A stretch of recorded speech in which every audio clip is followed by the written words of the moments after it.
No more bad government in Nigeria. Nigeria what? The only media that have been consistent speaking against the bad government and for the purpose for reformers. Nigeria what, yo?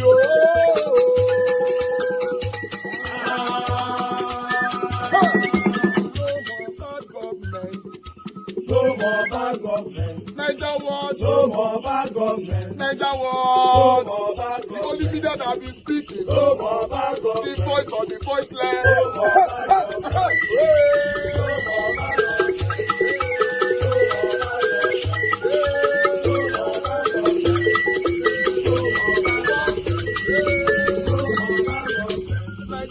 No more bad for the poor. No more bad government. Nigeria what? No more bad government. Nigeria what be here? No more bad government. No more bad government. No more bad government. In Nigeria. No more bad government. No more bad government. No more bad government. The only media. No more bad government. The number one media in Nigeria. No more bad government. That have been speaking against government. No more bad government. Nigeria what? No more bad government.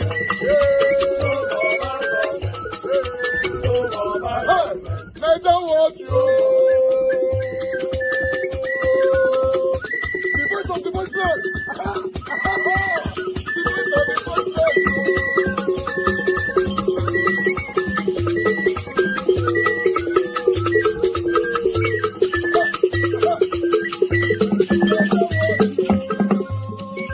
Voice for the voiceless.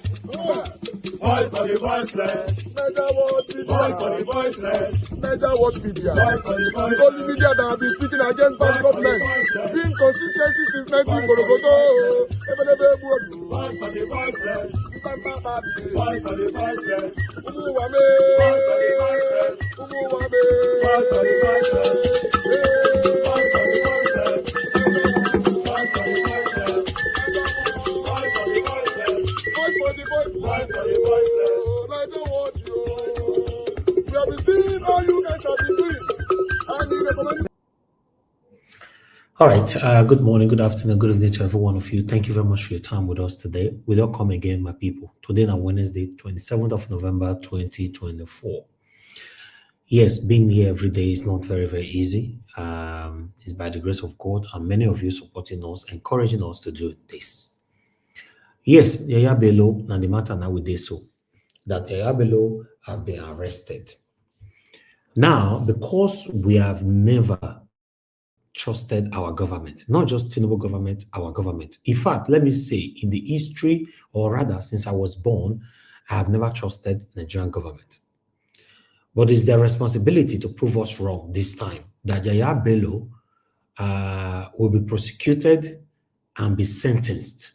Because somebody who stole 100 and something billion naira is a lot of money. But I hope they are not going to come up by telling us garbage like they normally do, that you have been fined 500,000 naira for wrongdoings. Or you have been fined 50 million naira for stealing 100 and something billion naira. Yes, you can see how he walked into EFCC majestically. Let's see how it goes. But we have this video here. Let's listen to this.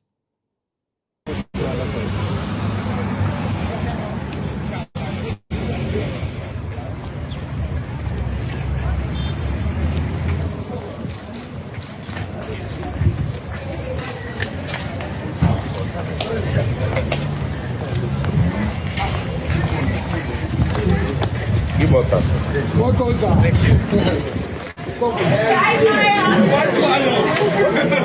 okay, it's okay. It's okay. No push. Lock this place. No push. You cannot lock it. You cannot lock the place. How can you lock the court? You cannot lock the place. It's okay. It's okay. Can you just stop, madam? Can you stop, madam?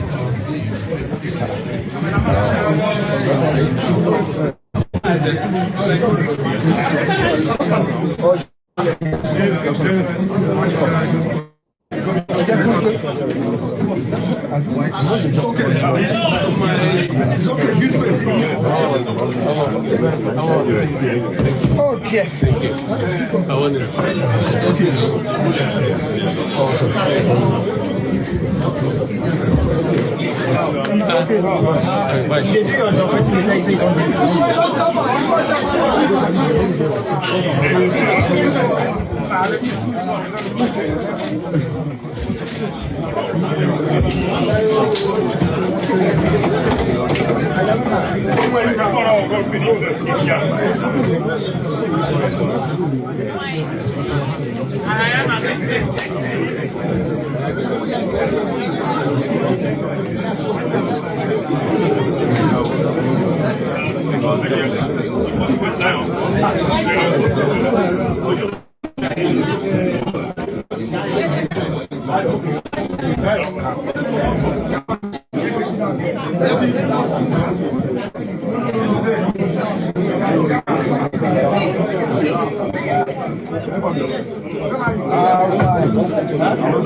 Hope this will not be the case of Yaya Bello. How far now? They say that they look for you. You know, say at this time now, Nigerians, they are very upset. Say, we don't arrest you. So what do you by do now be say, maybe you just waka go EFCC say, you don't come. Then we'll come by and arraign you for court. You will come still sit down for there. You know, my brother, now to just do this thing to let Nigerians know, so they walk. Oh, you don't understand me. Abe go say, yes, I understand you, sir. I understand you. Okay, I will do that. I also not go betray me, really arrest me. You go say, no. They promise you, say you will not be arrested. Just more, you'll do this one. May Nigerians still know, say, we they do our job. So maybe you're walking into EFCC, then they'll come hold you, they'll come arraign you, and you'll come by court and all that. So maybe not the situation I would do so, my people. I never know. This one where your talk so will be like saying a script. So it might be the situation. Yes. Because me, I'm still waiting to see a proper and elite, a former governor sentenced to proper time in prison. I'm waiting. Yeah, below, yes, he went to court today. They said he's arrested. We are waiting. Good morning, good afternoon, good evening to every one of you. Mother of all, Mommy Diaspora, thank you very much, Mommy, for all that you do. Good evening to you. Thank you for always being there. Abu Azi, thank you very much, sir. Good evening to you. I appreciate you. Thank you very much, Mr. Johnson Emmanuel, Grace Home and Properties, Eva Line. Thank you, CXL. I appreciate all my people. Thank you very much, Golden Nag. Thank you very much, Record. Thank you. God bless you. God's Child. Thank you very much, Osage, Odiase, Dixon, Idagmo, and many others. Tony Africa, I can see you as well. Many other people right there have already showcased on the screen. I appreciate every one of you. Emmanuel Shooks, Timmy DB, and many, many, many more. Peggy Modi, thank you very much, man. I appreciate you. Thank you, my people. Just do your part by pressing on the like button, help us to share, press on the dollar sign, encourage what we do here. But meanwhile, I'd like us to listen to this. Tinubu don't come up for Nigeria. He and the wife, they do Japa. Should I say Japa? No. They said they travel for 3 days or so. You know, they don't go France. Although what did they go do for France? Now that one may not know. Maybe we might learn more from this. Let's listen to this quickly. Reacting to the announcement of President Bola Ahmed Tinubu's 3-day visit to France, which begins today. The visit is in honor of an invitation from President Emmanuel Macron. Disclosing this in a statement on Tuesday, the special advisor to the President on Information and Strategy, Bayo Ononuga, said Tinubu will be received on Thursday at the 350-year-old French Military Museum by Macron and his spouse Brigitte for initial ceremonies that will dovetail into bilateral meetings. The president would be traveling with his wife Oluremi and other senior government officials. Ononuga also mentioned that during the visit, President Tinubu and President Macron would harmonize positions on stimulating more interest in exchange programs that focus on skill development for youths and improving their competencies in automation, entrepreneurship, innovation, and leadership. Let's take some reactions. The first tweet there reads, France again. It's like the Nigerian government's position is one to tour as many countries as possible. Fixing the challenges facing Nigeria isn't bothering this administration. The next tweet there reads, the president loves globetrotting instead of staying at home to address the myriad of problems created by his economic reform agenda. The quality of life for an average citizen has plummeted since he came to power, and majority of Nigerians cannot afford one square meal. Next one there reads, this invitation by the French president is something special, and this is the beginning of greater things to come to Nigeria. It is also recognized Nigeria as an important country in Africa and one that they can't do without.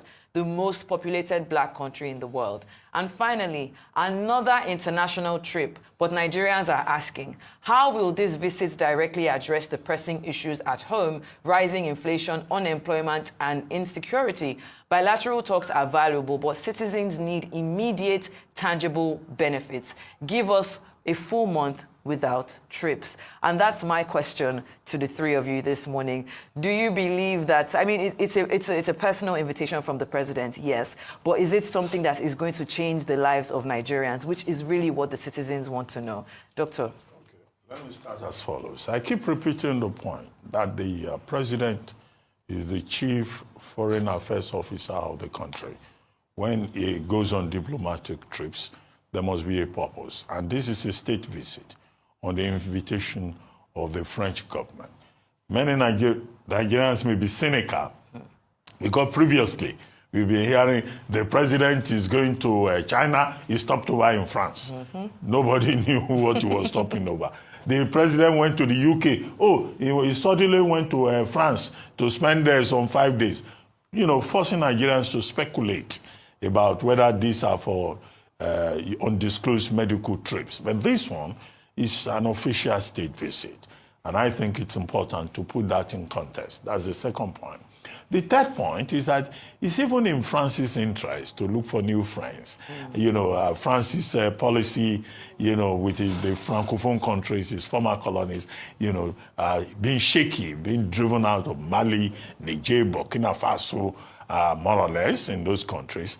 So what better thing to do in diplomacy than to make friends with Nigeria and to further promote the objectives of the, France-Africa summit. The fourth point that people may need to pay attention to is the academic one, which Professor Bola Akintola has addressed in his book, Nigeria and France, 35 Years of Relationship, 1960 to 1995. Now, there was once upon a time, I will be very brief about that Nigeria and France didn't have very good relationship because of this Francophone, Anglophone thing. So this also provides an opportunity to mend fences. And the issues that they are going to discuss, I think they are generally important issues: agriculture, trade, politics, the economy. You know, these are, and we have French companies operating in Nigeria, many of them that are here. So from the point of view of diplomacy, it will be a good thing. Now, Mrs. Tinubu has accompanied her husband, and she's also going to meet with Brigitte Macron, you know, to discuss a number of issues about women empowerment within the rubric of our own program, Renewed Hope Initiative in Nigeria. And I think that the two first ladies will be meeting at a very auspicious time, at a time when women empowerment is a major issue in France. And it's also a major issue in Nigeria. You remember the case of Giselle Pellico that we discussed with Adefemi Akinsanya. Was it yesterday? You know, about how the rights of women to be protected and how, you know, a phallocentric society may well be, you know, a threat to women empowerment. So I think in terms of the subject, the subjects are in order. But what happens thereafter is always the issue, because Nigeria has this very poor habit of having bilateral relations. We sign memoranda of understanding, and then it ends there. People collect their extra codes. The foreign affairs people get the opportunity to travel. They come back, they don't follow up. I hope this will not happen in this case. France, emerging as a strategic partner with Nigeria. Okay, so good trip. We just need to see results. Ayo? I think the reason why a number of Nigerians, following from the tweets that you read, well, Musk said it's no longer called tweets, from the ex-post that you read, that is that people don't see the benefits of these trips. And that's why when another trip is announced, there's a lot of criticism and uproar. Just like Dr. Bati ended by saying that it's not just about the optics and saying, this is what we're going to discuss and we are signing understandings. It is what is the impact for Nigeria at the end of the day. I've always said it that when it comes to diplomatic relationships, every country goes there with their what is in it for them. And at the end of the day, being able to measure, because this is taxpayers' money at play, we're going to sponsor the president's trip abroad, and every time he travels like that, we sponsor it. So if we're expending money, it's important, no doubt about it. Let us see the benefits of these conversations, not just because best believe that President Macron understands what is in it, what he wants to gain out of this visit. It's not just a friendly gesture because he likes the company of President Tinubu. There's something in it for them. So what is in it for Nigeria? That's usually the challenge that we don't see too much of. And at the end of the day, it just seems like another visit without a lot. And then let me just also pose a challenge to the president. I think it would be great for him to spend as much time traveling within Nigeria to different states across the country, just to feel a sense of the feeling of what Nigerians are going through. Because we often complain of our leaders being out of touch. How can they be in touch when they're often abroad and not able to actually feel the pulse of the people? So travel within Nigeria, travel and understand the people as much as he's traveling abroad. There's nothing wrong with it. It's important. He's leader. He has to do it. But it's also, let's see the benefits of it. I think that's what's most important for Nigerians. All right, then, impact. So Nigeria and France has a very checkered and wobbly history. One part Dr. Abati wanted to say that I should enunciate was the first wobbly part was the nuclear crisis, where France did come to test bombs across our land over here, about our deserts, which caused a lot of crisis. The second part was the role France played in our civil war. That's another one. So since then, we've been trying to repair things. And we know the role, importantly, the likes of Foucault, which was like a French emissary, played across Africa and even in Nigeria here, and all of that. So that influence is writ large. But over the years, we've been trying to get some level of, rapprochement, fixing things. And if you date back historically, the French and the British fought for parts of Nigeria during the colonialist days. But as it is today, a state visit, I think the president should do more. And my first point is this, and like Ade Adefeko enunciated in his Business Day article today, very good article, you could go read. Where's our ambassador in France? We're having a state visit. We don't have an ambassador on ground that will soothing things, that will be able to get all of the relationships that we need to get going on. A charge d'affaires cannot do what ambassador will do. So we needed somebody on ground to be able to smoothen things. Secondly, a state visit, how are we going to maximize it? There are many industries out there in France. There's Dassault, the aviation one, Danone, the milk one, couple of other things that we can partner on.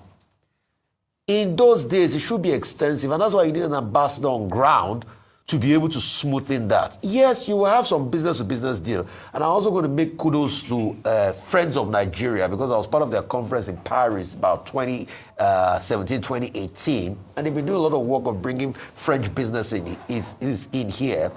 But there ought to be so much more work done as regards the government angle. And like you said rightly, number one, to be able to get what is in it for us. It's not just about France supporting or business from France coming to partner with our businesses and all of that. You should go one step further. What they'll probably need for us are rich, stock of materials and things like that. In the tech sector, we're having a lot of interface. There's something called Business France, where young tech Nigeria icons are going into France, getting an enabling environment. They're providing an ecosystem for them. But apart from that, what can we also get in trade? That's just it. France as a country today does a lot of trade with us. About close to 10 to 11% of the imports, gets to them from here. But we need a lot more work on ground to be able to facilitate the state visit. And that's why I'm a little ambivalent that we might not be able to get more out of the state visit because we've not done our groundwork. And that's why I beg President Tinubu, get ambassadors into all these countries so we can get better returns on these our visits. Please. All right, then, very well said, team. But let's move on very quickly now to our next story. Lagos State Governor Babajide Sanwo-Olu has suspended his senior special assistant on print media, Mr. Wale Ajetumobi. This was disclosed in a statement issued on Tuesday by the governor's special advisor on media.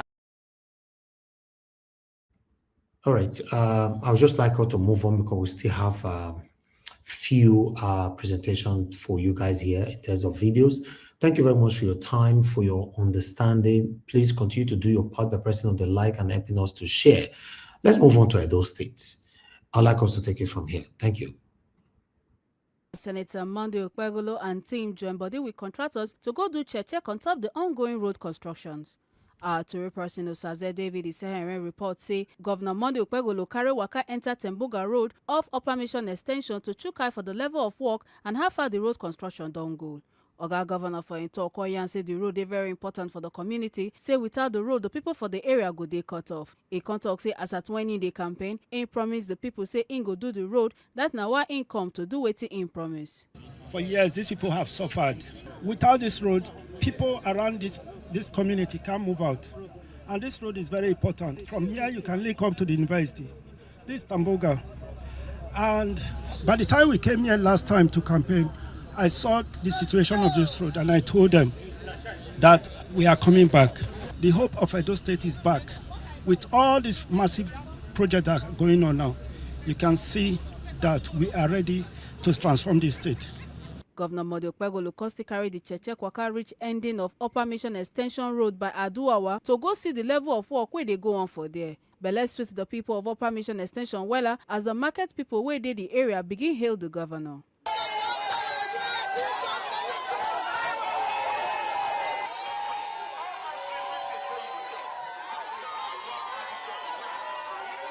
Make una not forget say, as we see him, now so we dey talk him. We know the take blame. From Benin City. Party PDP for Edo State don't call on Edo people, civil society organizations and Niger people as a whole say make them focus on what the current government they do so that the state no go fall backward. Chairman of the party, Dr. Tony Azegweme, wey talk on behalf of the party for one to-talk meeting with Tory people, we then do for the party secretariat for Airport Road, Benin City on Tuesday, November 26, 2024. Come talk say Edo State see plenty improvement for all sectors under the leadership of the Obaseki-led administration. According to Oga Azegweme, he come talk say the reason why them hold the talk meeting now to make Edo people and other people where they concern sabi the disturbing and troubling things where they share under the APC government. Say if they not address them well, if it bring bad luck to the state democracy, peace, progress and security. Dr. Azegweme constantly talk say just 14 days after Governor Okpebholo enter office, he does scatter the peace where the state get. In the last 8 years, everybody agrees to the fact that Edo State witnessed unprecedented development across all sectors, and the government of Edo State was the envy of other states, was bettered in this country. It is against this background that we had to call this press conference to draw the attention of the public and other critical stakeholders to the very troubling and disturbing developments in Edo State under the All Progressive Congress-led administration, which, if not appropriately addressed, could spell doom for our democracy and serve as a recipe for anarchy and instability, thereby threatening the peace, progress, and security of our dear state. Today, ironically, we have the APC-led administration clocking 14 days in office. led by Senator Monday Okpebholo, who has, through his actions and inactions, have succeeded in just 14 days, setting a very dangerous tone for crisis and breach of public peace. And we are worried that this troubling precedent may just be a dignation for a conflagration that may well be avoided and better avoided. Oga Azigbeme constantly and say security agencies go need to look into the recent attack on the PDP secretariat by Kabaka Adu from APC, say them attack the PDP to frustrate the party's move to take back the mandate where their candidate Aso Ighodalo win. According to Oga Azigbeme, Inyan said them spoil property wey worth millions of naira and carry some important things like election papers comot. Dr. Azigbeme come also chook mouth on top the government vehicles recovery committee led by Kelly Okugbawa, as him accused them say them break into the house of former Governor Godwin Obaseki, beat and harass security people wey dey there. Just last week here, on Thursday to be precise, at about 1:30 p.m., the APC mobilized thugs to attack the PDP secretariat on Airport Road, where you are, in their desperation to intimidate, frustrate our efforts at reclaiming the mandate duly given to our party and its candidate Aso Ighodalo at the 21st of September governorship election. The barbaric and unprovoked attack on the PDP secretariat was led by one Kapakwe, Adun, who invaded the premises, destroying properties worth millions of naira and cutting away valuable items and election documents. I've not seen people that are so dumb that you would imagine that we just keep only one copy of the documents we are using in the court, only in the party secretariat. Just that they know. Those documents are in 5 copies and they are in different locations in this country. In the same manner, thugs under the payroll of the governor-elect select Okpebholo as government vehicle recovery agents led by one Kelly Okungbowa, a shooting of the APC in the state, broke into the private residence of the immediate past governor of the state, His Excellency Godwin Obaseki, in Gestapo style, assaulting, harassing security personnel at the premises looking for phantom vehicles. Anybody that knows the immediate past governor will know that he's not that kind of person that holds on to material things. Material things are alien to him, unlike these low-bred APC members. This is most reprehensible and unacceptable, and we urge relevant security agencies to thoroughly investigate these barbaric attacks and ensure that the perpetrators of these lawless and dastardly acts are brought to book. As I was walking into this hall, I also got a message that this same so-called government vehicle recovery agents were at the golf muse where our candidates used to live, also looking for government vehicles in that premises. We condemn these acts in the strongest terms. Surprised though, because we know that lawlessness is in the DNA of the APC. Dr. Azigbeme come also accused Governor Okpebholo and the Deputy Right Honorable Dennis Idahosa say they never resigned from their position for Senate and House of Representatives.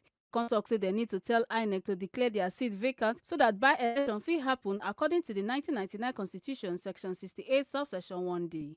2 weeks after their inauguration on November 12th, as governor-elect, Senator Monday Okpebholo and his deputy Dennis Idahosa have failed to officially resign from their respective seats in the Senate and in the House of Representatives, denying their constituencies of representation at the National Assembly. This is in total vagrance with what Section 68(1)(d of the 1999 Constitution has amended states. And I read, I quote, a member of the Senate or the House of Representatives shall vacate his seat in the House of which he is a member if he becomes a president, the vice president, the governor, deputy governor, or a minister of the government of the federation, or a commissioner of the government of a state, or a special advisor. It cannot be clearer than that. It was expected that even before they were sworn in, they should have resigned their positions in the National Assembly to clear way for the principal officers of the National Assembly to write to INEC to declare those seats vacant and for INEC to activate the provisions of the law and conduct by-elections. It's as straightforward as that. But when you refuse to write your letter of resignation, the principal officers in the National Assembly will not have any document to work on to activate the declaration of the seats vacant. How can they simultaneously hold the positions of a governor of a state, a governor and senator, as well as deputy governor and member of the House of Representatives? It is only right and constitutional that they should resign their membership, allowing their seats to be declared vacant, and paving the way for a by-election. But again, we're not surprised. APC thrives on illegality and lawlessness and has continued to tread on this infamous path while making a mockery of their constituents. Oga Azegbeme constitute matter on top of the State Procurement Act, Edo Best and other matters, as in beg Governor Okpebholo say make he do work without complaint, as in remind and say Obaseki government already do their own part for state development. You're all aware, I'm sure you were invited, when there was a ceremony somewhere in Rama Park where the Okpebholo-led government declared that they were constructing an overhead bridge from Rama Park, not even know to where. Now, you were sworn in just 2 weeks ago. You do not have a tenders board in place. You do not have an executive council in place. You have not published that project. You don't have appropriation in this year's budget for that project. And yet, you signal to the whole world that CECC have been awarded the contract. Even if we were in Edo State, that ought not to happen. And that should not happen. And we are alerting Edo people because the path to dictatorship is always filled with good intentions. The flyover is nothing but a white elephant project to reward godfathers for their role in subverting the will of Edo people at the just concluded governorship election. And we demand that the government makes public the procurement procedure for this project, stating the cost of the project and timeline, how the contractor was selected, and whether the process complies with the state's Public Procurement Act, among other details relating to the project. You're also aware that this administration is dismantling all the levels of government that they inherited. And so, we're not surprised that they consider the State's Procurement Act a hindrance that must be dismantled. Okpebholo has procured over 5 billion naira worth of vehicles without proper procurement process. So much so that the permanent secretary in the governor's office is threatening civil servants in central administration for refusing to accept vehicles due to improper documentation, while desperately looking for ways to pass entries for over 2 billion naira of the inauguration cost. The Edo State Procurement Act is at risk, and we must all, and we ask everybody to stand up to make sure that that act is not killed. As if their shenanigans weren't enough, They have continued the callous and reckless sack of civil and public servants in the state, inflicting more hardship and suffering on the dismissed workers and their families, who are already grappling with an economy made unbearable by the gross mismanagement of the national economy by the APC government at the center. This shows the level of the government's insensitivity to the plight of the people, and a troubling sign of what may lie ahead under the new administration. Today, 26th day of November. By now, civil servants in the state will have been receiving their last because the Obaseki-led administration made sure that everybody in the state was paid on the 26th day of the month. We are aware that as we speak, nobody in the state has received any alert. For 8 years, the PDP-led administration pays salaries on or before the 25th of every month. And as of today, the November salaries have not been paid, in spite of the fact, and we are saying this with all sense of responsibility, the Obaseki-led administration left behind in the coffers of the state over 30 billion naira. What have they done with that money? They have fettered away that money and shared it to their godfathers for the role they played in subverting the will of Edo people. The most ludicrous one is Okpebholo's visit to one school in Abia Northeast. And there was this idea that the school is dilapidated, the walls are falling off, the roof. I say clearly, did we ever say under Edo Best that all the schools in the state have been renovated? Edo Best is not about the physical structure of a school alone. Edo Best is not built, the whole thing is not centered on only the physical structure.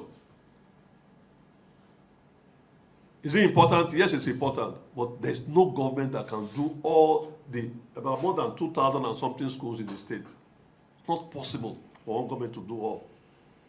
Under our administration, we did more than 340 schools.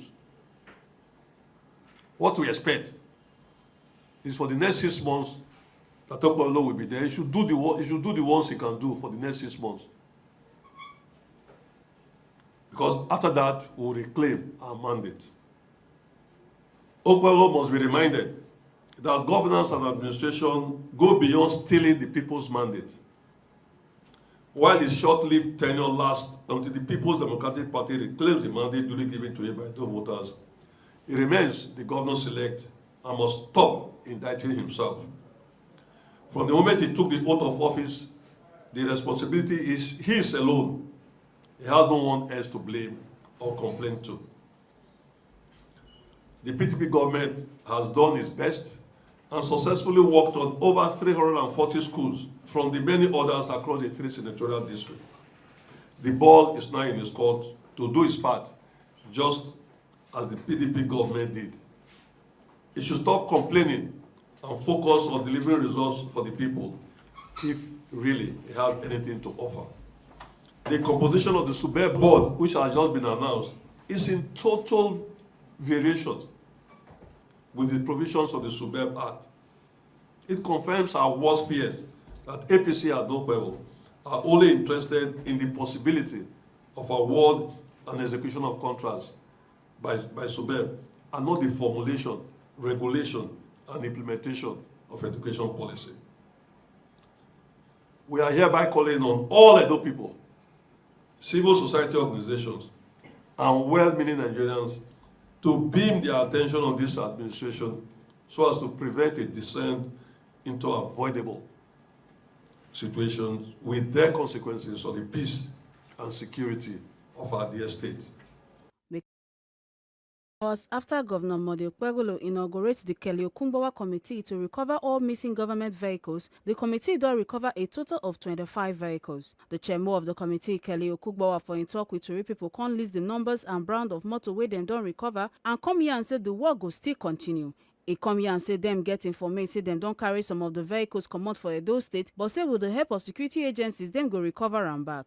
Oga Kelly come advise people wey still hold government vehicles say the motos na for Edo people and not be personal property. E come talk say their mission na to make sure say dem recover all vehicles wey dem thief from government house. Kelly Okpebholo come stay here and say na through the help of people dem don fit recover some, and dem still dey beg people wey get any information about how dem fit recover more government vehicles to call dem for this number 081 101 65121. Say dem get ogbonge reward for anybody wey go give dem correct information. In total, we have 10 Ilos, we have 3 Ayaz buses, and 1 mover bus, 2 Pajero, 4 Prado Jeep, 1 Lexus Jeep, 1 GSC car, 1 Toyota Camry, and 1 other Lexus Jeep. In total, we'll be having 25 vehicles that we are recovering in space of 72 hours. We've told them time without number, it is better for them to return the vehicle by themselves, because the vehicle belongs to the state government. It's our property as Edo citizen. Our duty is to make sure we recover the vehicle that was stolen from the government house. So we are still using this medium to advise them that they should return the vehicle back to government house. Anywhere they keep the vehicle, we'll go there and pick it up. We'll still give out our number. And the most important one, with the help of the whistleblower, they have been giving us good information. That's why you see this committee, we were able to recover these numbers of vehicles in barely 72 hours.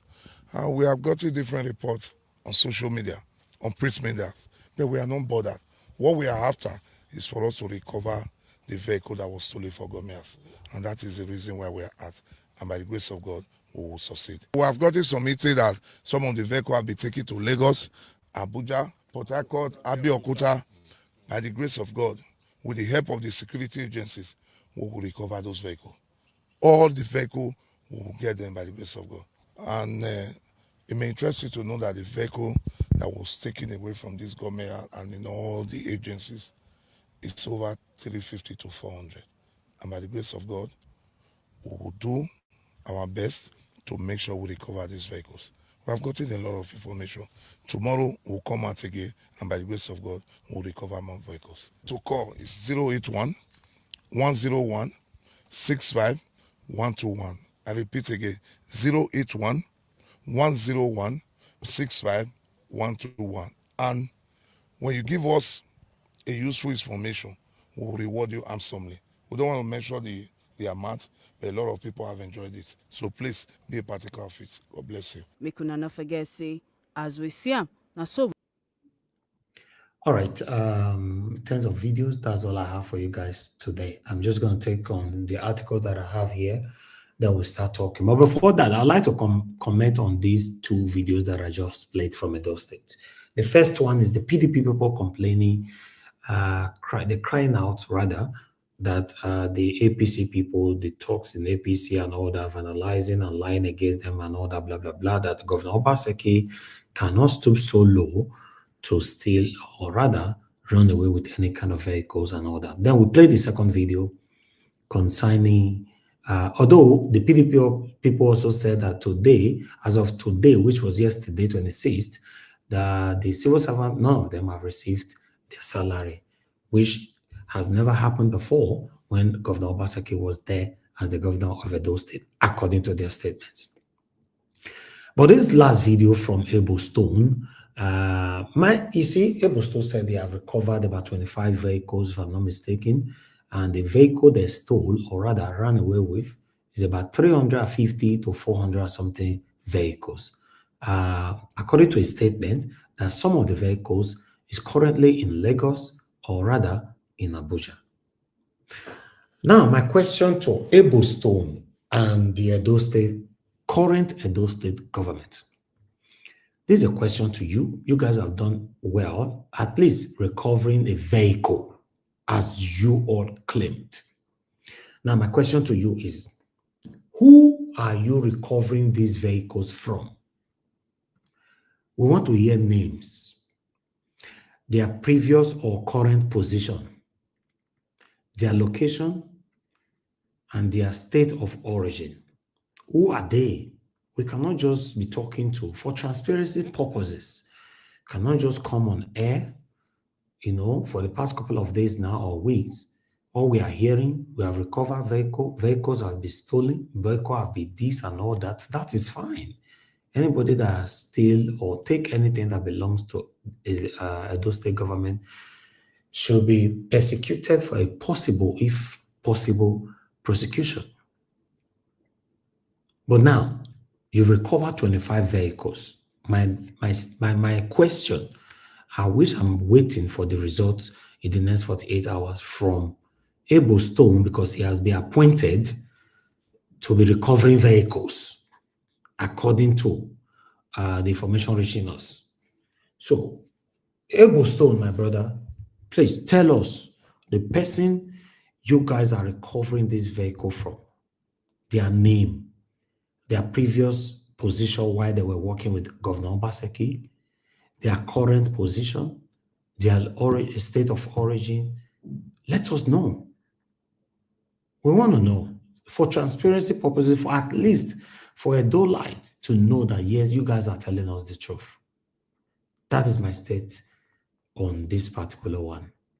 But meanwhile, I'd like to take some articles here so that we can get talking. For those of you that want to join the panel, a link was posted out earlier on. Click on it, join us here, and let us take this one quickly together. As you can see here, one moment, my people. This particular one here, I would like me to take them together because this one is funny. Let me carry a come. Although it's not funny, it's the realism of our country right now. Vanguard said, Japa, no future in Nigeria. Nothing will make us return back to Nigeria. UK-based couple who just left Nigeria, they don't talk. They don't complain, come out. A Nigerian man who left for the United Kingdom, UK, with his wife in 2022 has said nothing can make them want to return. At least it is Japa for now. He spoke to Vanguard on why they left, what it cost them, and his current economic state. Record that the government of the United Kingdom, the UK, said between April 2023 and March 2024, it issued 255,000 visas to Nigerians. While this data do not cover 2022 when this couple left Nigeria, it gives an idea of the epidemic proportions the Japa syndrome has assumed. Recently, following riots in the several cities of the UK, the British High Commissioner to Nigeria, Dr. Richard Montgomery, assured that the large Nigerian diaspora in the UK of their safety and security. The riot was sparked by the death of 3 young schoolgirls in knife attack.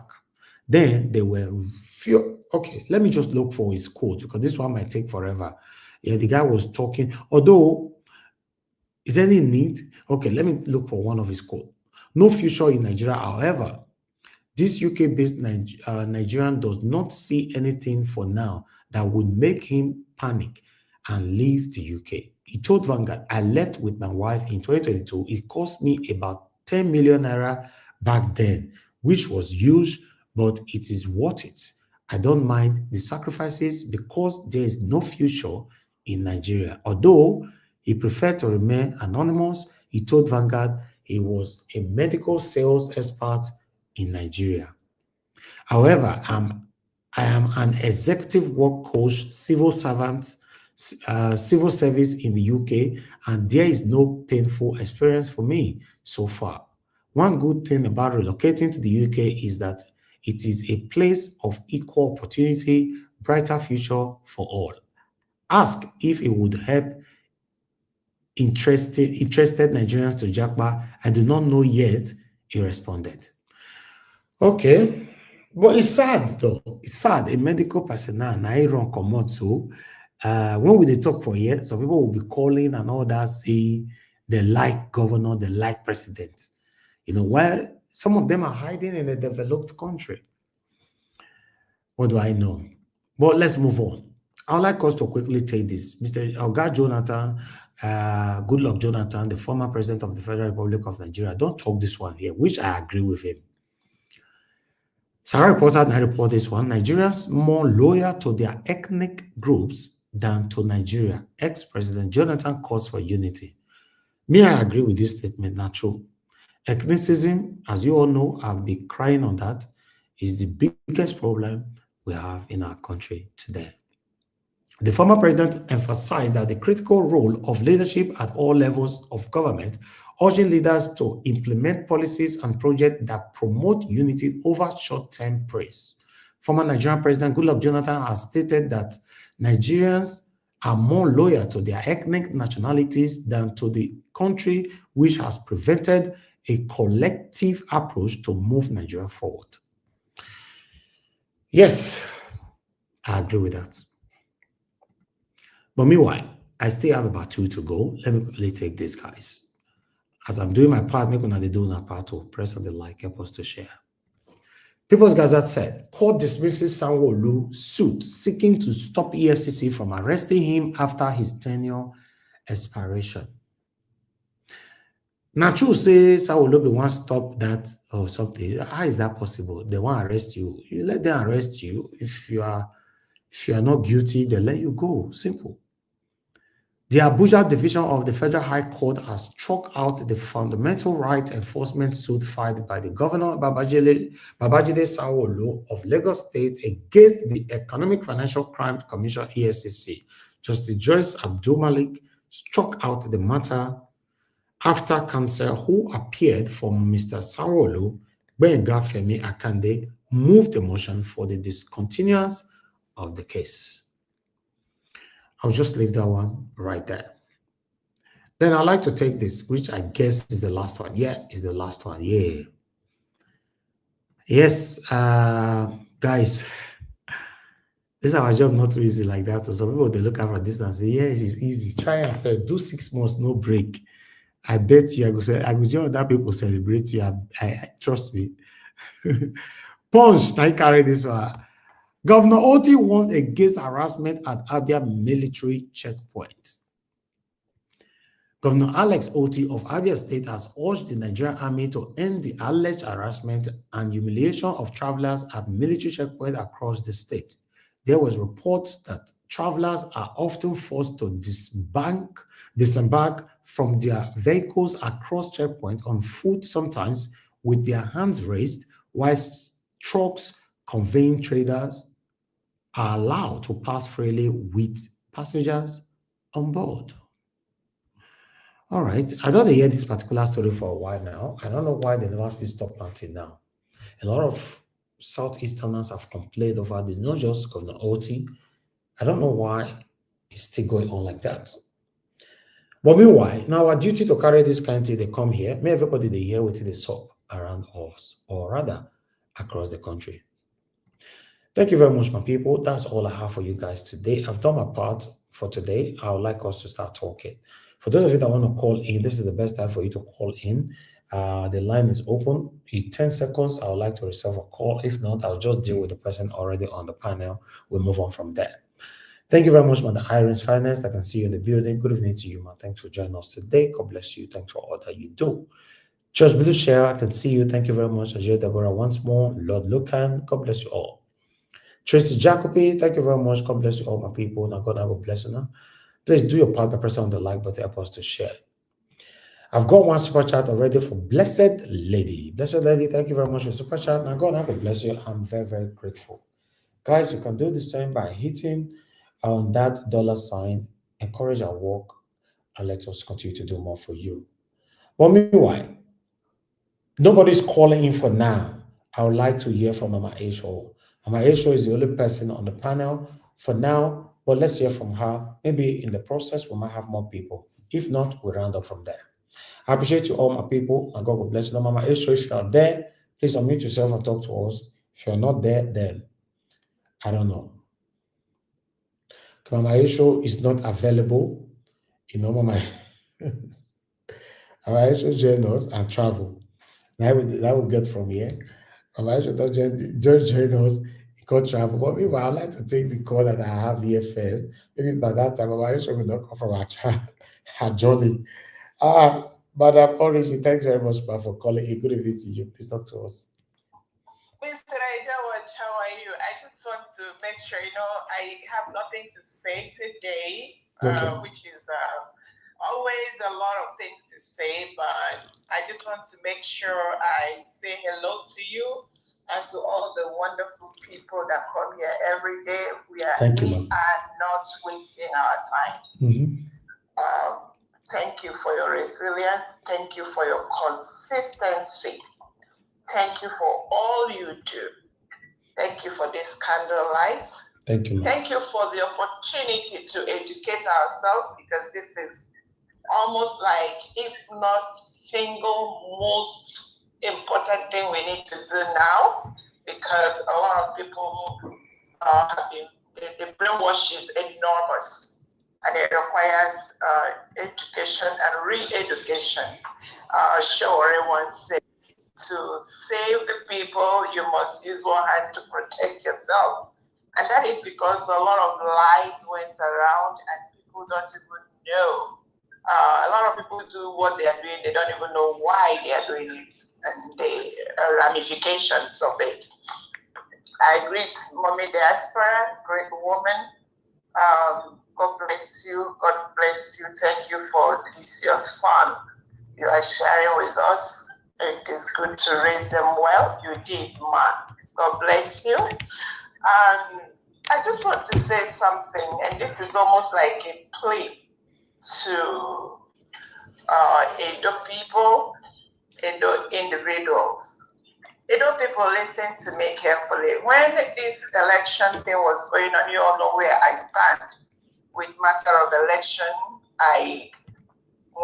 After the presidential, I screamed, I said, anybody that ever want to subject the Nigerian people to election is committing a crime. But as you look at it, that is all the people can do right now. They are being humiliated. They ask them to go and vote. And when they know that they are not going to respect the people's votes, so people do whatever. And I say, please gather around one person, if possible, and not the two axes of evil, which they still are. I said to you, rally around one person and see if you can put up a fight. Today, I'm going to tell you, I will say this is a little, I can't brag about fighting about things going on in Nigeria. I used to be one of those reserved people, but I said I'm awake, to be honest. I get small sleep and I'm proud of it, because what has behooved us is beyond what we even think. One person that I have come to respect in Edo State is Mr. Niger Watch. They call his name Elvis, but I keep with Mr. Niger Watch because this his university. This thing he is doing, it's just like it's looking like he is, though he does not know it. It's looking like one of those freedom fighters. And when you are a freedom fighter like Shaw Redem and the rest of them, the people you're fighting for will not like you. That one I have come to see with my research and all that is going on. I see that you're not going to be liked because people are scared of truth now. But this young man is doing a lot for you guys, Edo people. If you have sense, begin to ask yourself, what can I do to support him? Because what is going on in this country called Nigeria, though it has different faces, like the guy, aka Tinubu, said, it is like a house with people in different rooms. Everybody is experiencing different things. Some rooms are hot, some have air condition. The one that have air condition is exclusively for the people that are receiving 20 to 30 million a month, and the people they are serving are receiving 30 to 50,000 naira. They don't care. But this young man is doing what I call helping to highlight. As I have watched you, you always bring up Edo matters, and I please plead with Edo people to see how you can all rally around him. Now I'm saying rally around him because now I trust him, that he can help push the to do something to build up Edo and get them out of the quagmire. Now I say this, Mr. Niger Watch. You see, when you people were talking about how you people fought and made sure that the past governor was, elected or re-elected, I laughed. And you see a smooth-talking guy that looks harmless. That is the same way the guy you people put up yesterday. What is that his name? He's a representative from Abia State. I don't know how his name just skipped my head. And he, the Igbo people, because we learn our lessons, we don't trust them, believe me.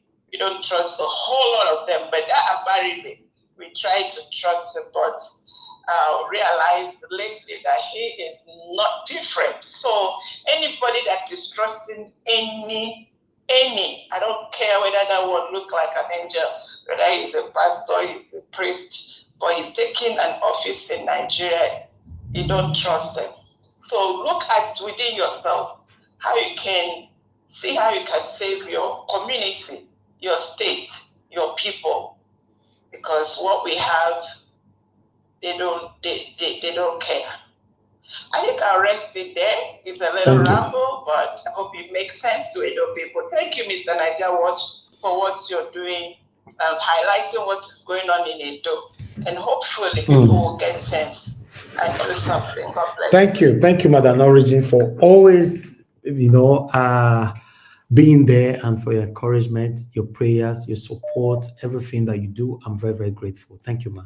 God bless you. God bless. All right.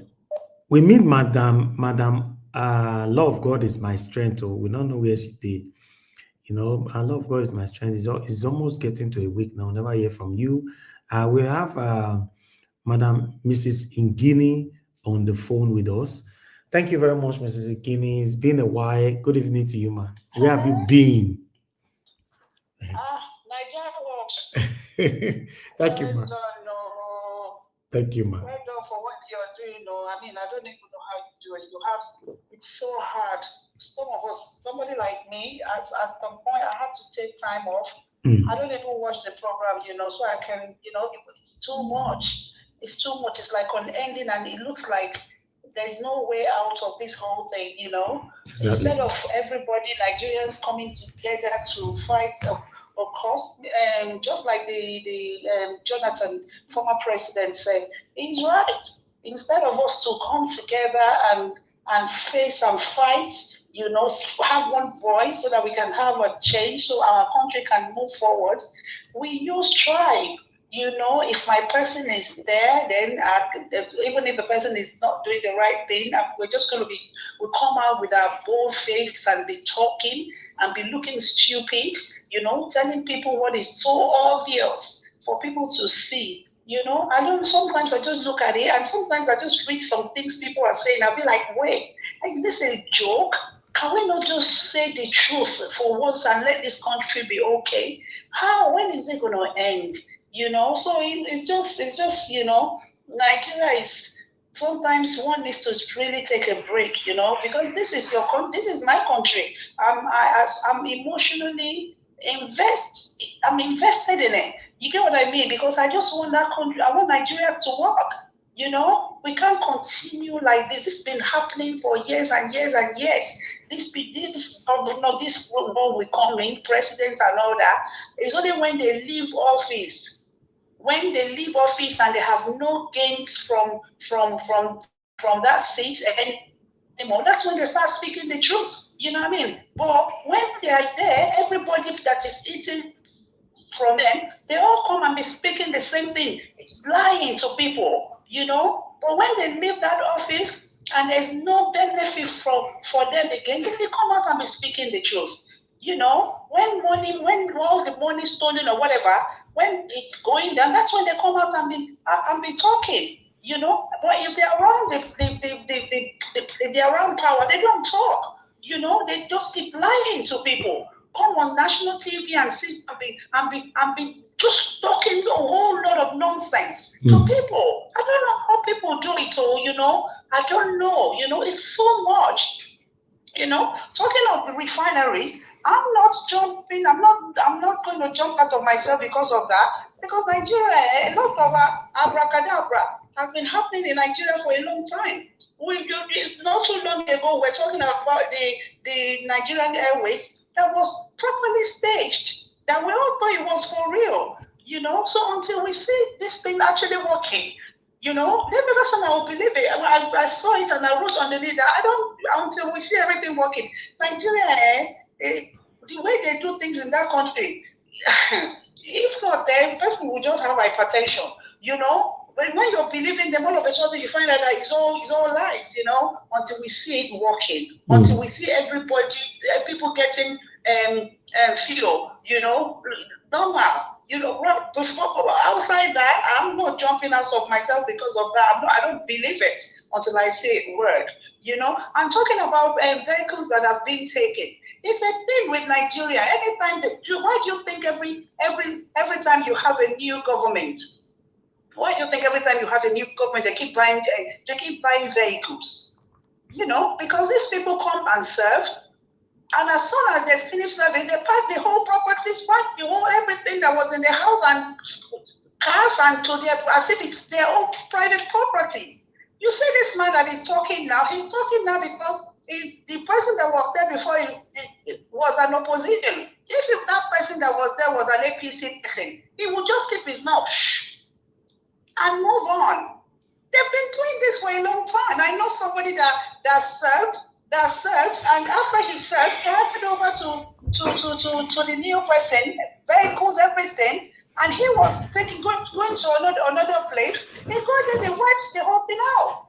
They the person took everything away and took everything home. That is a norm in Nigeria. They've been doing that for years. They come in and serve and park Nigerian property. The new set of people buy new ones. And when they're leaving, they carry everything away. So that's just Nigeria. We just keep talking and hoping that one day, a lot of us, Nigerians, a lot of us, our head we set, and then we'll now start talking, we'll have one voice so that we can move Nigeria forward. Look, if everybody keep talking about my tribe because it's my person that's there, you know, Nigeria can never move forward. Exactly. I'm telling you the truth.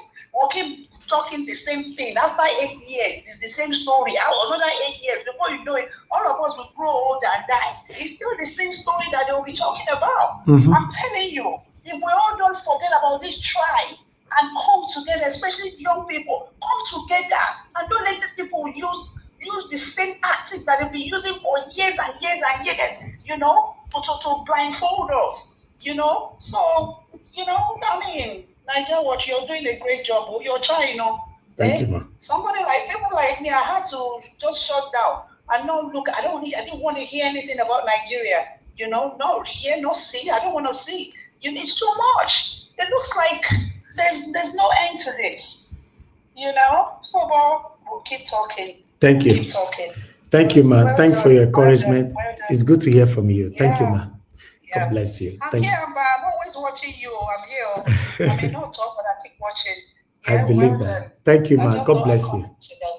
All All right. Have a good evening, ma'am. Thank you. Yeah, bye. All right. On our here with you, Mrs. Igini talk that when we continue to embrace ethnicism, we're not going anywhere. Remember that Jonathan, with the article that I presented earlier on, he mentioned the same thing, you know, that we are more loyal to our tribes or whatever, our tribal ethnic background than being loyal to Nigeria. So this is one of the things I talk about on this platform all the time. Until we decide to come together and speak in one voice, we'll all be deceiving ourselves like this. You're now old, you now go, your children will continue to also probably start deceiving themselves. They will old, they will grow, they will go. And so we see them So I'm just doing my part. Some people might be thinking, this guy, they come here every day. I take the door. Some of you might think that is what I just like to be here every day. My brother, I don't like bit of it. Just a bit of it. I don't like it. But what do? I have the platform and I've started it. If I just switch now and start talking about something else, then people might think, oh, maybe this whole thing was being done because of one or two selfish reasons. That's why I created more platforms for other stuff that I want to talk about. It's very unfortunate that we don't have more Nigerians engaging in this kind of conversation, this kind of engagement to call out our government to do the right thing. When the government have more pressure, they will be pushed to do the right thing, in case you are not aware. But some people, they are good in discouraging you. They are good from afar, saying that what are you doing that others have not done before? They are good in telling you off, killing your enthusiasm to do more. Let's encourage ourselves. It doesn't have to be on this platform. Any platform you see people are fighting hard, talking about what is affecting us in Nigeria, please, if you can't support them financially, share their videos, like their videos. That one alone will make their voices go far.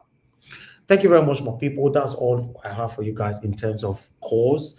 I'm just going to go straight to the panel. Mama Esho, we're calling you again for the third time. If you're not there, move on to Mr. Jonathan straight away.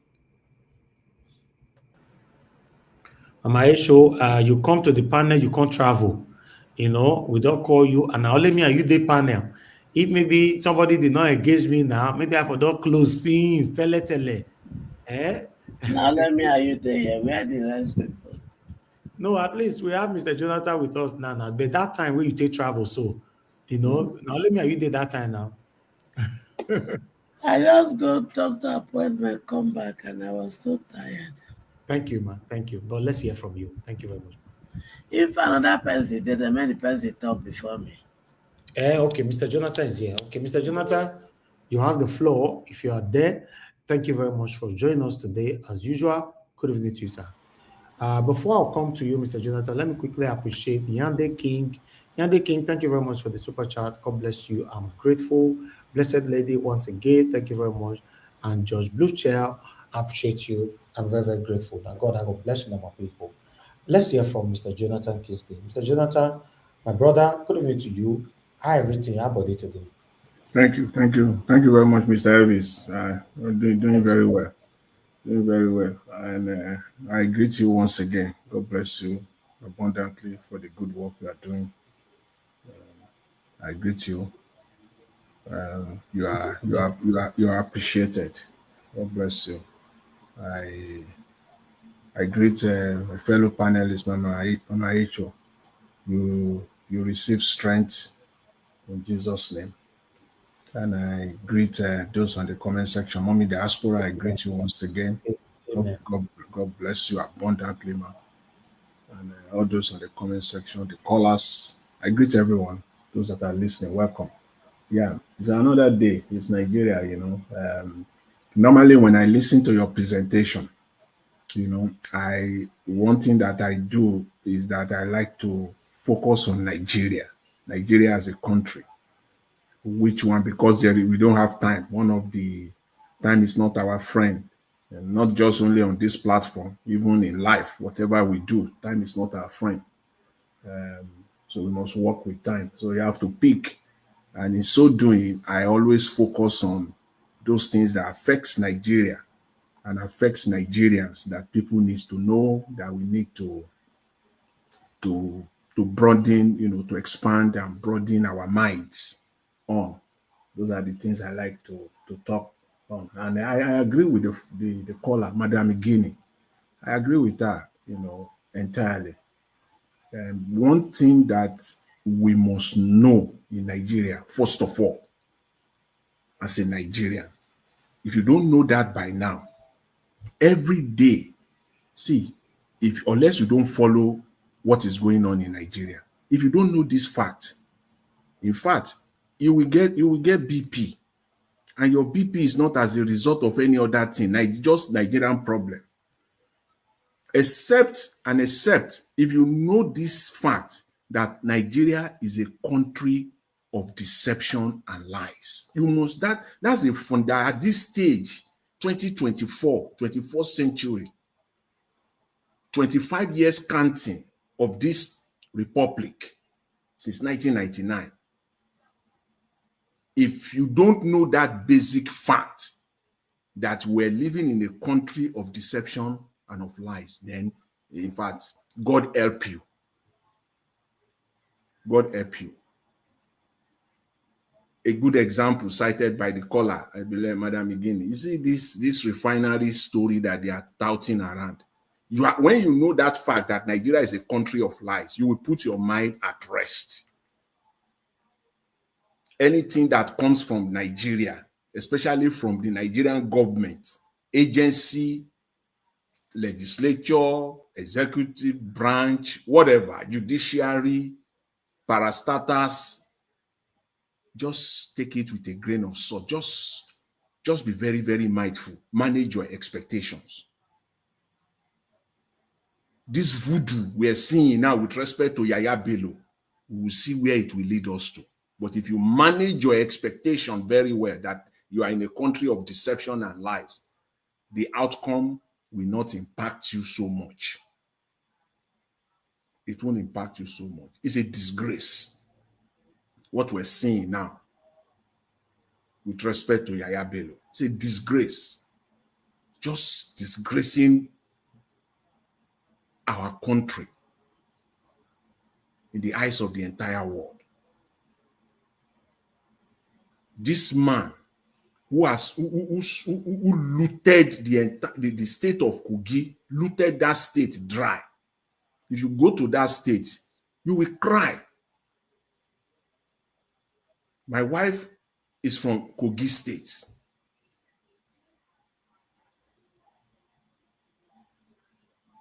My in-law is a teacher in Kogi State. They don't, as we speak, in that state, they have not paid the last 3 months' salaries. It's not an allegation. That is Nigeria for you. And this is a man that superintended over that state for 8 years. Look at where he left the state. Look at the state of Kogi today. Secondary school teachers. What is the most one of the most respected occupation or profession in the world? They treat them like trash. Treat them like trash. What a country. What you see, let's get it clear. What EFCC is doing now with respect to Yaya Bello. See, I just hope, let me just manage my expectation. I've said that earlier. It is the same prosecutor that will bungle this case. It is the same prosecutor, EFCC, that will bungle this case. It has started. Because when you listen to their argument today in court, no time to go to that line by line, you will know that they are setting the stage to bungle this case at the end of the day. Nigeria is a country of deception. You think it just happened that Yaya Bello just showed up yesterday by himself, voluntarily, in his own volition. He just surrendered himself, that nothing has been done backdoor. That they have agreed on things backdoor. The man just appeared to voluntarily on his own for the first time without Ododo, the governor of Kogi State, who has been protecting him all along. For me, with the antecedent of Nigeria, with the fact that Nigeria is a country of lies and deception, I believe that the man just didn't show up yesterday on his own without something having been arranged. But we will see. all eyes are on EFCC. We will see how they will do this. I want to see whether at the end of the day, they will give Yaya Bello 2 years imprisonment, 1 year imprisonment, maybe with a fine. We want to see whether the punishment will match, will be commensurate with the amount of billions that he has looted in that country.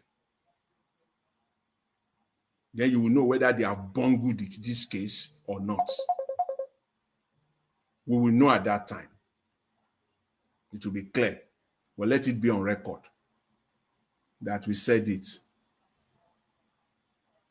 So, see, when you are seeing all this thing happening in Nigeria, it shouldn't be, it shouldn't be news. I mean, it's not something that is new. When the videos that you presented, you showed 2 videos of 2 ladies talking about someone who made a comment outside Nigeria that Nigeria is in shambles. And someone in Nigeria came out, a lady on TV, started berating Davido on this, that what he did is not, was not patriotic, was not a nationalistic move for him to go and berate Nigeria outside Nigeria. That is exactly what we're talking. That's just the summary of what the state of Nigeria. They are talking as if we're still living in the archaic, in the 18th, 17th century. The whole world know what is happening in Nigeria. Whether even they know it more than you sit in one studio there, in one corner there, talking rubbish. The entire world know what is happening in Nigeria more than you that is there in Nigeria. You think they don't know? And then we should not say it the way it is. Everybody knows what is happening in Nigeria. Even more than us that are in Nigeria. So if somebody comes out and say that the country, everything, you see, that thing is not going to go just like that. I think you presented it on this platform 3 days ago. And here we are today. It's still out there. The story is still out there. Because they just want to do things secretly in Nigeria. They don't want the world to know what is going on. They just want people to be living that poverty life. And they can go out, go and tell the whole world that everything is good.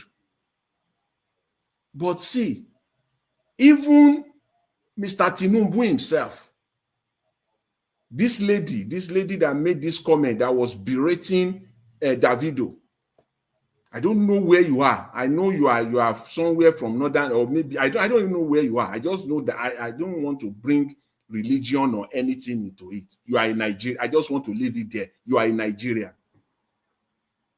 Your president, just 4 or 5 days ago in Brazil, what he said was even worse than what Davido said. If you know what we are talking about, it shows that I don't even know why they put you on national TV to be discussing national issues.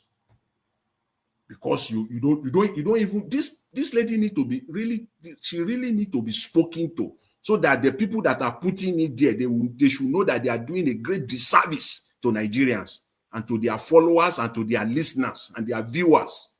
This is not the type of person you want to have on your platform to be speaking day by day on such a program that has followership. No. Even your own president said worse than what Davido said.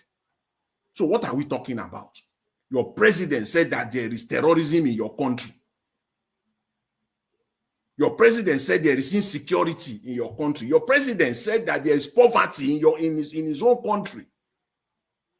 So if the president can say so outside Nigeria, even the platform at which your president made that statement was a global platform. The entire world was listening. So what are you talking about?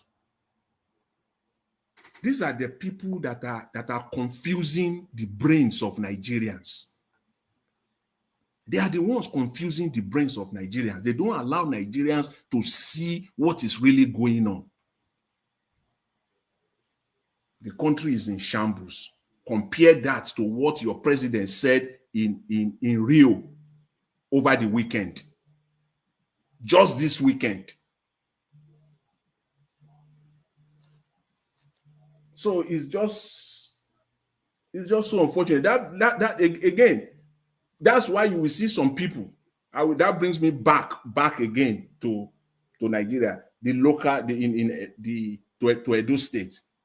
It's the same thing. People will only condemn when they are out of government. When they are there, they will not see anything wrong. Everything is perfect. Everything is going on well as long as they are the one that are in government. Everything is going on well. You ask a very, very profound question. This man that was asking for stolen should I call it stolen vehicles or the vehicles that former state government officials of Edo State they carted away with? At this point, I don't think it is stolen, but I don't know what to call it. It was not even telling us the people they recovered the vehicles from. That was a very, very profound, perspective to look at it from. So you can see that they are not even ready, or they don't even know what they are doing. Either of the two. If you are really talking about transparency and you really want to stop this from happening, you recover the vehicles, you will let us know who are those people. If for anything, just put their names in the public space. Mr. Jonathan, that's the same. That's my stand, though. To be honest, yes, I agree with you. I heard you. Yeah, I agree with you. If not anything, tell us the person who they recover from. Mention their names. If not anything, to shame them, even if you are not going after them, by law, you are not going after them using the law to go, just to put it out there, just to shame them. You are not doing any of that. You recover the vehicle and then it will just stop there. That's why I think it was Madam Igini who said that. That's what they do. And I have my own story as per that also. They will every government, not only vehicles that they always cut away with, they even cut away with furnitures. Some of in office, by the time the new government comes in, it's like they are starting from the scratch. Furnitures are gone, cars are gone. They cut away with curtains in those offices. They will cut it. I mean, they will bring trailer when it is about a week, 3-4 days to the end of their tenure. And they will cut away. It's like you are moving, like when you are moving from one house to another, and you have this big truck. That's what they do. They will come with this big truck and they will cut away. Government and police will be there. Not only, it's just that vehicles is the only one. Okay, wait now. Please, let's just bookmark today. Let them present by the time they present their 2025 budget, if furniture will not be there, billions of naira will not be budgeted for furnitures. And you'll be wondering, which furnitures are you buying again? Because those are the ways at which they steal. Just call it all this grammar of siphon. That's just how they steal public money. You will see the 2025 budget that they will soon come up with. You will see furniture there again because they have cutted away with furnitures. In the office, kettles that they to boil boilers. They are so. I don't even understand these people. They will cut away with even like they will go there entirely as if you see that government thing is their own property. And when they are leaving, they will cut away. They will empty the place to the point where it it is when the new government comes in, they will have to start again, start giving contracts, their own contracts out, and to start using that again as a means of looting. Not just only cars. They cut away with everything. That's why the new government will come in and they will start buying cars again. Is the reason why they are doing this is just because they are not, it's not their party. It's just because it's not their party.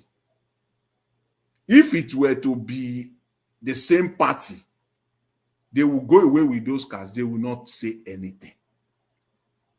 They will cut away with everything. They will just budget again. The same thing happened under this present Tinubu government. When Buhari was leaving, they cutted away with everything. The National Assembly, see, those National Assembly members and senators, even when they are re-elected, at the end of the tenure, they will cut away with everything. They will pack it off and then get a new budget to replace them, sort of. As if those senators were not using, they don't have cars in 2023 and 2022, that you have to give them another 160 million, SUV again when you came in. What a waste. What a height of insensitivity. Wasting public funds. For what? I will have been, kind of singing when I saw the PDP guy. The PDP is that I think is the PDP chairman, Edo State. I would have been dancing. That's what they are doing. That's the way opposition should operate. We need an efficient and robust, vibrant opposition. That's how it should be. And one of the things we're missing in Nigeria is that opposition, effective opposition, does not really or should not really start at the federal level. Opposition should start at the grassroots level, the state, and that's how it grows to the national level.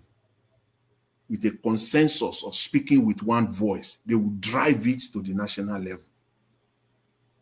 What we saw today in Edo State, the PDP chairman calling out this new government for Edo State, is what opposition should be. But the problem is they are never consistent. They are doing it because they are trying to cover, to either to cover up something, either they are asking for something that they have not been given. They are not really doing it, with good intention. It is always with one ulterior motives or the other. I should be dancing by now. Because we stated it here when Okpebholo came out and he was talking about the other day when he was talking about, new road construction awarding contract. How could you? Illegality upon illegality. You are flouting the laws with reckless abandon. You don't care. If we have a system that is working, that is working, that on its own is an impeachable offense. Award a contract of such a humongous amount, such a big project that did not go through any process at all. No, thank you. No vetting of any kind. Just came out and just announced it, not budgeted for.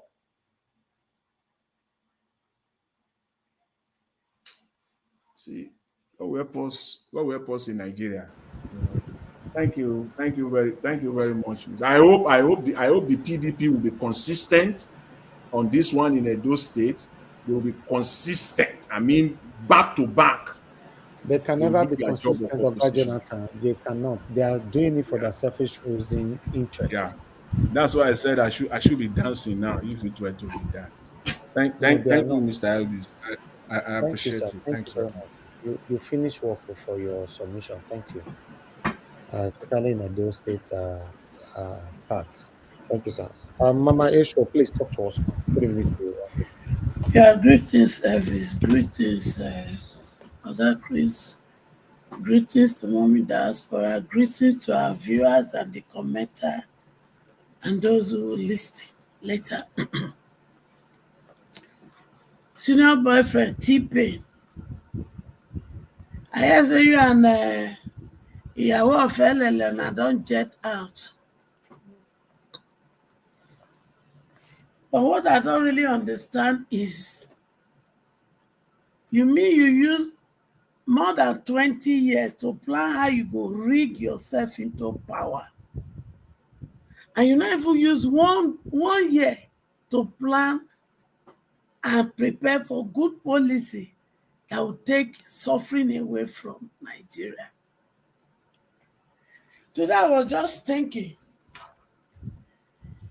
that senior boyfriend, if Tinubu, you be Muslim, your wife na ordained pastor from Redeem. So invariably, Christian and Muslim, na in dey power, they rule us. Rule or not to lead.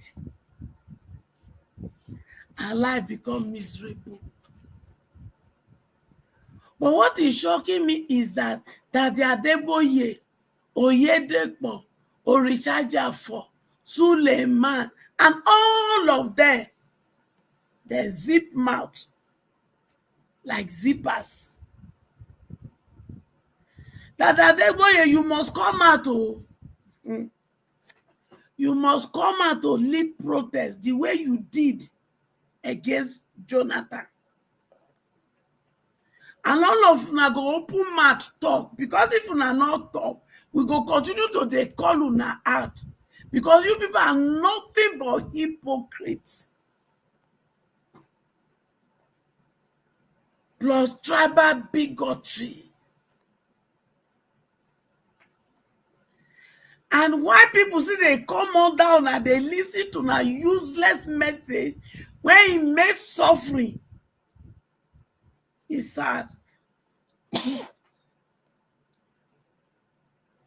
Because the flocks you people are supposed to lead and prepare for heaven, you are preparing them for hellfire. That is why they can never, you can't hear from their mouth. The Bible say never. Now that the GO say. So now don't turn and say to many things God. I am glad. Senior boyfriend, they did the food for everybody. At least by now, your offering and tithe don't they reduce. We're gonna continue. But on Nigeria, the question I want to ask us, at what point are we going to get to our boiling point where we will say enough is enough?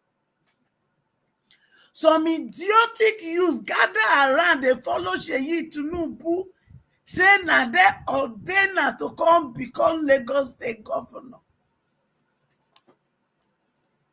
Nigerians. Yes, I say, call 2027 for councillor to presidency, my children go take over. But are we really ready to take over? Because we are behind the scene. As I interact with some youth, it surprised me that they are not ready. They are not. And if you people don't wake up from your slumber, Jagaba, you go do plus. And if una let that happen in 2027, this suffering is going to be times 10. But I want to ask us one question. Are we not tired of suffering? Are we not? Or the value of money the value of naira never devalue rich. Christmas don dey come. How many of una go fit cook food on that day? And una no wan ready. Hey, I weep for Nigeria. The younger generation, they are not making tangible effort.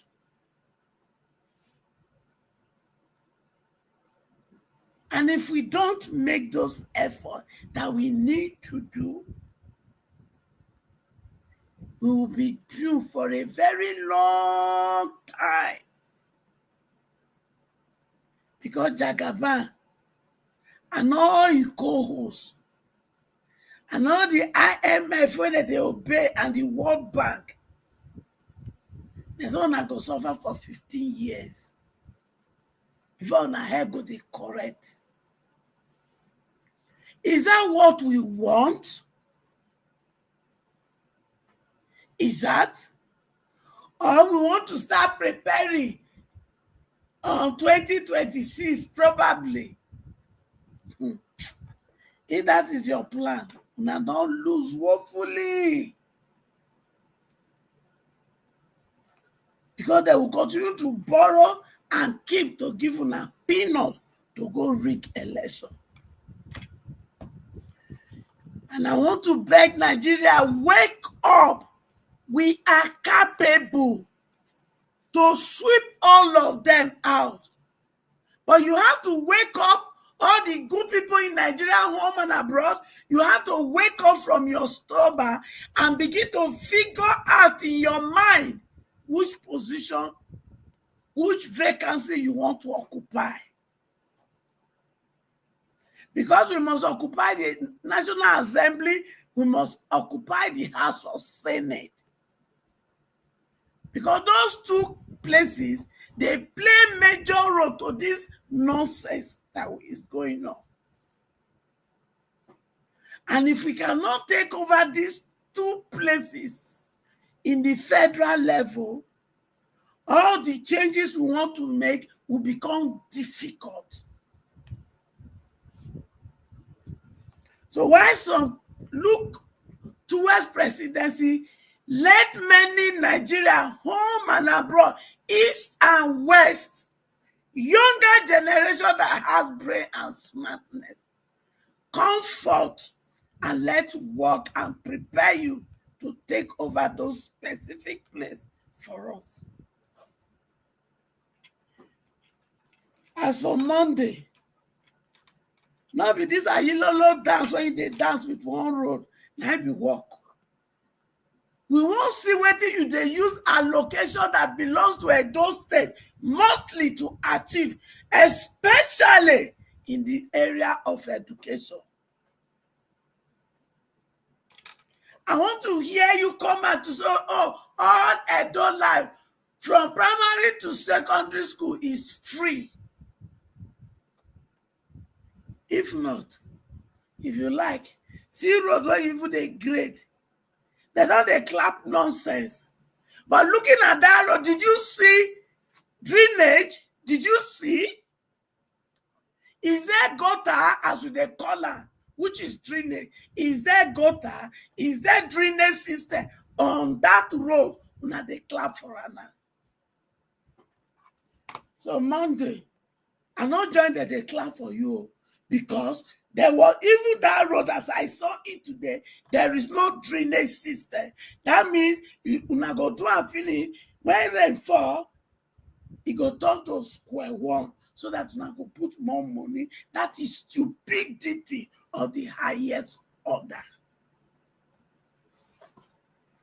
So Monday, make sure everything you do in Edo State is quality, not quantity. Thank you, and God bless us.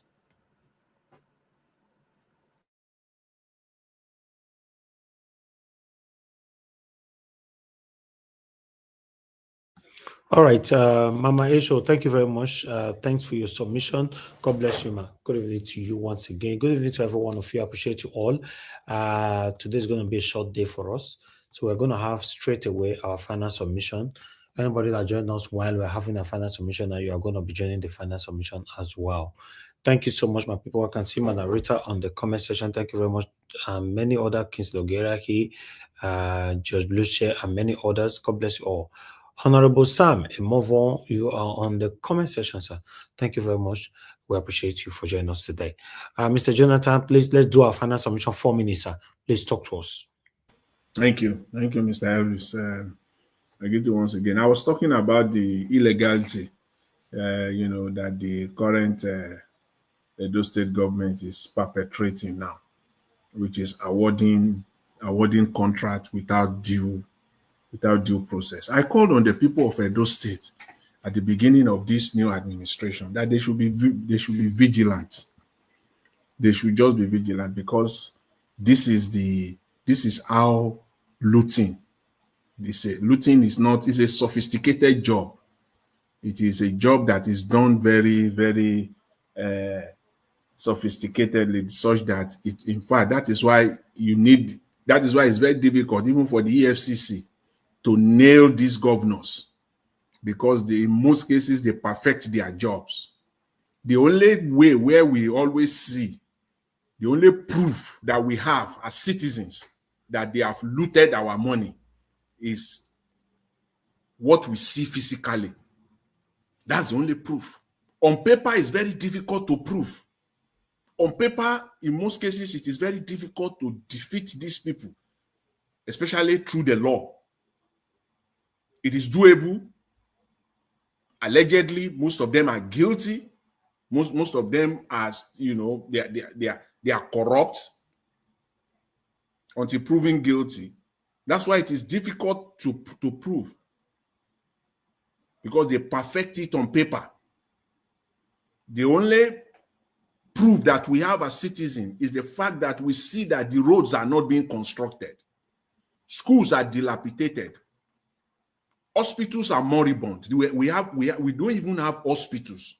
And all of them will be talking about it during campaign, even when they are in office. The state of the medical care is the talk of being in shambles, that you cannot write, nothing to write home about. Those are the physical signs that we know, that we see, that these are the physical evidences that we have as citizens that our money has been looted. But on paper, it's always it's not an easy task. So when you see a government that's awarded a contract without going through the due process, then something is fishy. In a democratic setting, when a government awarded a contract without putting it out there for people to see who got this contract, what was the process, that's the problem. Then you know that something is fishy. Just the way they awarded the Lagos-Calabar highway that was not captured in the 2024 budget. They just announced it, 15 trillion. Can you see? 15 trillion. And they have I think they have increased it to 18 trillion now. David Umahi, I think he said that about a month or less than 2 months ago. I think they have increased it to 18 trillion now. An amount of money that was not captured in the budget. Yet you awarded the contract. Even after award, the contract that was awarded did not even go through the normal procurement process. All the due process were truncated. None of them were followed. Nothing. No environmental assessment reports on such a project. Nothing. And they are bent on just doing it. Just because some few people are going to benefit from it. And that is what we're seeing playing out in Edo State now. So I call on the people of Edo State to be vigilant. Be vigilant. Call this government out. Do not allow this to go. Because once they get this through successfully, just be rest assured, many of such are coming. So please hold these people, hold them accountable. So far, I think at least they have been exposed in this area. They have been exposed. And I know they are hearing, they are listening. How the governor will come out and defend this, I don't understand. And now you even have a state assembly that has not been calling this out, already calling this out by this time. Just as we have at the federal level, so we have in states, most of these states, if not all of them, just to rubber stamp. So when we're talking about Nigeria, all in a negative way, it's not palatable. It's not palatable at all. There is nothing, you try as much as possible, you want to talk something good about your country. It's just give Nigerians something good to talk about. There is nothing. Where do you want to start from? Just pretend, give Nigerians something that, okay, we can, even the attempt they are making to give us something good to talk about, the refinery. The first refinery in Nigeria, built in 1965, they said it has started working again. By today, for me, that should have been a fantastic news. Jumping through the roof today. That that refinery they have started production again. They are supplying again. Do you know the impact? Even though it is just only 60,000 barrel capacity, even though it is just 60,000 barrel capacity per day, we still fall far cry of what we need in Nigeria on a daily basis. Even though at that, it will go a long way. The impact that should have been that's a fantastic news that today, we should be talking about it. But unfortunately, it is not. It is all, as far as I'm concerned, as of now, this moment is propaganda. It's propaganda. Because it is just out of the blue, from nowhere. We just saw videos of trucks driving through. We didn't even see the real petrol that they are loading. We didn't see anything. The machine that they are punching to put in okay, Mr. Elvis. So anyways, I think that should have been a fantastic news for Nigeria, today, for us to be, jumping all over the place. But nothing good, because there are some people out there who will just be saying, are there no good things to talk about Nigeria? We try. We just look at it yourself. Just look around. If you have any, please bring it out. Bring it out. Just one. Bring one out from any sector of the economy. Any sector. Just bring one out today, and let's talk about it.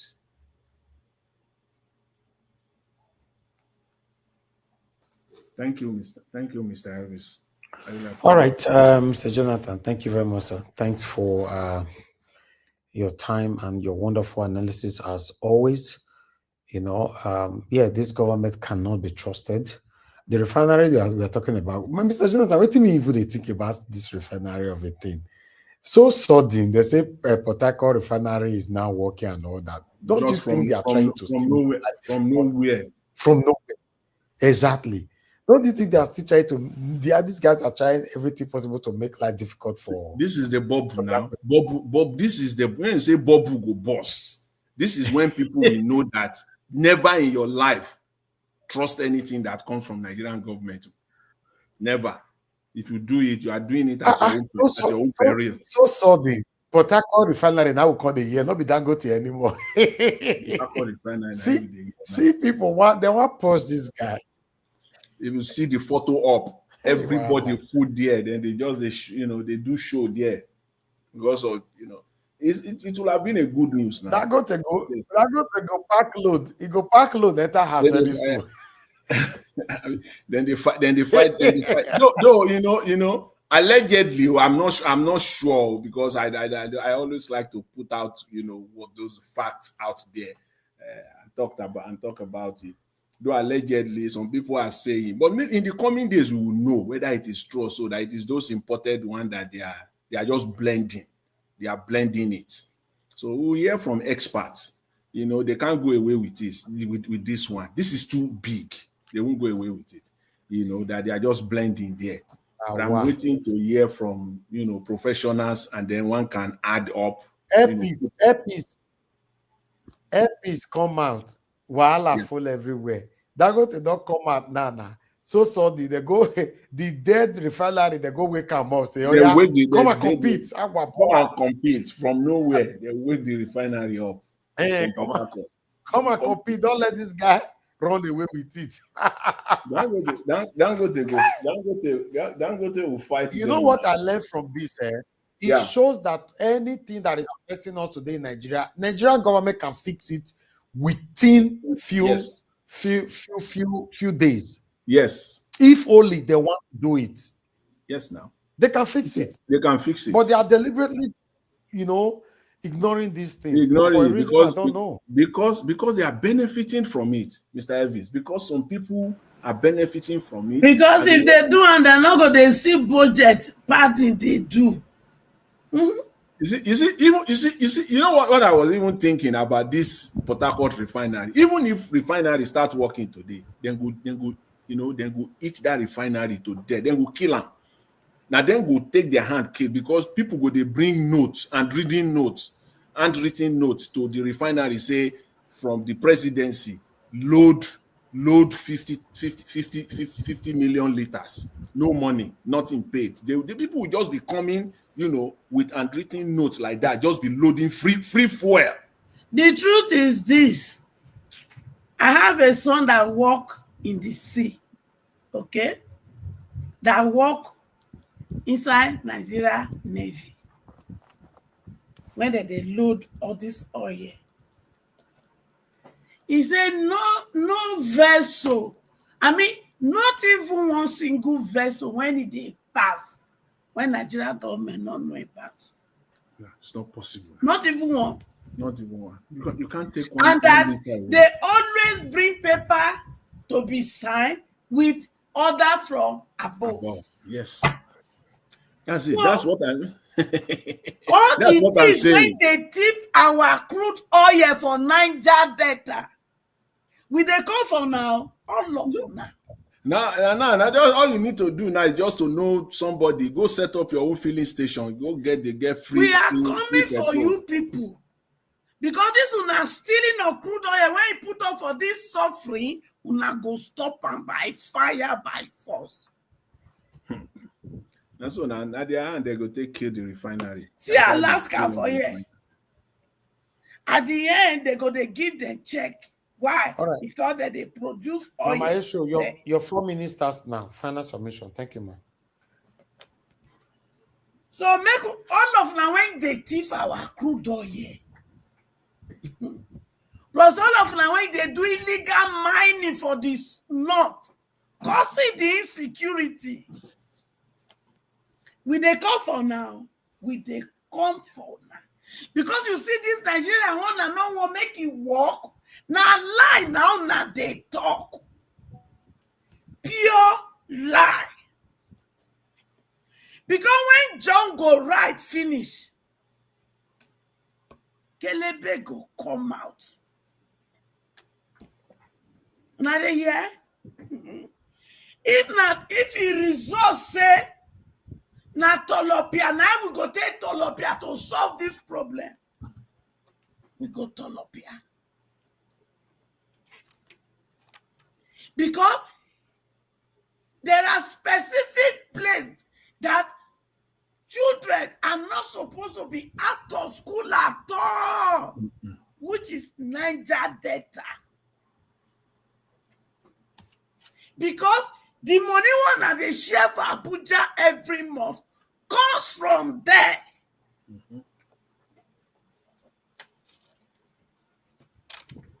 But when they collect, they Colombia, they make my children they suffer. Then when I go tell GOP another station, may they not they let people like us they talk some things. No problem. We go soon get our own radio station where the raw truth will be said. Even I no worry.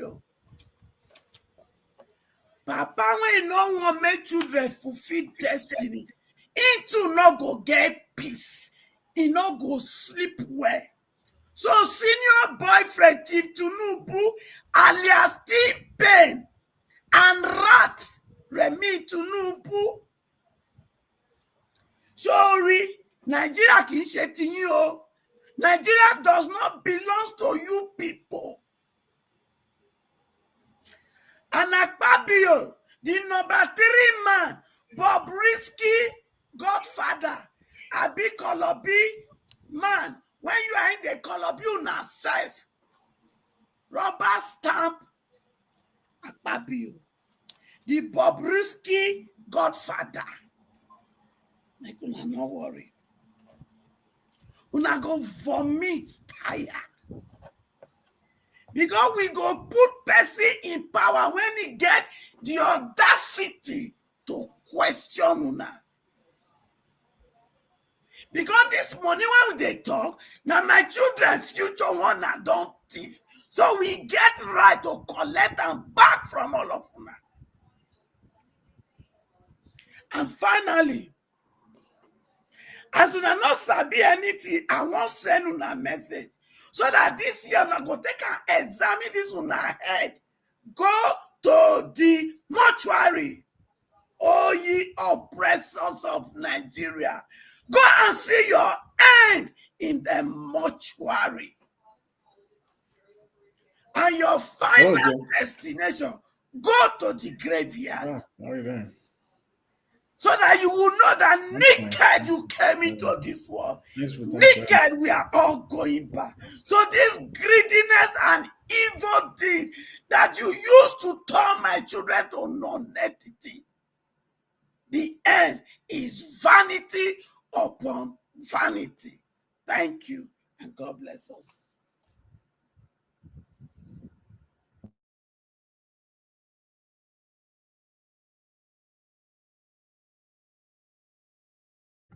All right. Thank you, Mama Isho. Thank you very much for your submission. Thank you, Oga, Mr. Jonathan, for your submission as well. To be honest, I'm very, very happy that we are rounding up on time today. So at least every day cannot just be like this. Tomorrow is another day. We might have a long broadcast. Yes, is enough for this particular broadcast today. I appreciate you all. Those of you on the comment section and those of you that supported the channel today. Blessed Lady, Yande King, and George Blueshell. God bless you, my people. I appreciate you all. Thank you very much.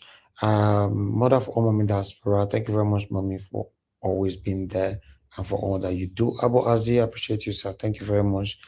Madam Iris Finance, I can see you. Thank you very much for all that you do. Thank you so much, George Blueshell, once again. Saddam, I can see you as well. Thank you, Mike Akimari. Thank you, my brother. I appreciate you. Thank you, my people. You see Andrew, I can see you, Honorable Sam. Thank you, Tracy Jacobin, Black Panther. Thank you, Maxwell, CA. Thank you, my people. Mr. Johnson Emmanuel, I appreciate you, sir. Madam Ame Bright, thank you very much, Tony Africa, Madam Rita, and many others. And God bless you now. We've come to the end of the broadcast. Please allow us to end the broadcast now so we can put our heads together and continue again tomorrow. Thank you so much, my people. I'll see you guys again tomorrow. Help us to press on the like button before you leave, please.